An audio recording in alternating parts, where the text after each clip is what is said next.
If you're a young girl and you're currently like in your teens or you're in your very early 20s, I want you to come close. Now, in this world that we live today, if you don't find out who you are, if you don't know who you are in Christ early enough, if you don't know your purpose for coming into this world early enough, the world is going to try to tell you who you are. And do you know the problem with that? They are going to get it wrong. And you know when they get it wrong, they are going to project it to you. They are going to project that negativity to your life.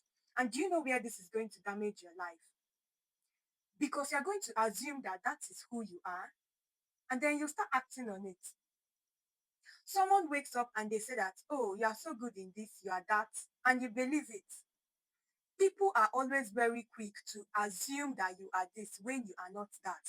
So it is your duty to find out who you are early enough so that you start aligning in your God given purposes.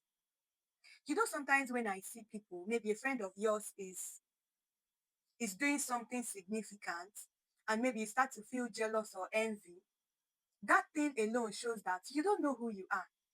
Because if you have been able to sit down, work on yourself, and find out who you are, you cannot be envious of another person's journey. Everybody in life passes through seasons. You cannot be jealous of another person's season. And do you know one thing I've come to realize? For God to trust you with kingdom blessings, you know, there are people that God trusts. They just look at you and they give you a particular blessing. For example, David in the Bible, God was able to trust him with a whole lot of things. Aside from maybe he sinned against him and everything, he still trusted him.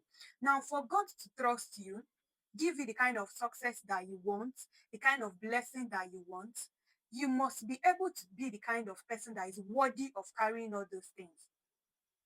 Then, how would God trust you with such things if you don't know who you are? I was just heading out and this came to my spirit and I decided to share. I'm someone that meditates a lot. So many things are always laid in my spirit. Sometimes I see so many people and they want to be like, let me tell you one of the things I don't do. I don't wish to be anybody. I want to be Tekla Ezugu. That is who I am. This is who I was made to be. I can't be anybody else. This is me. I know who I am in Christ. And I'm very confident and very bold. I am very unapologetic about it. If you are in a season where you are experiencing anything, that is your season. We all pass through seasons. And the only way you can do this is to go closer to God. Draw closer to God, find out who you are so that this society will not tell you who you are. This is going to be so dangerous for you because they are going to damage your calling for you.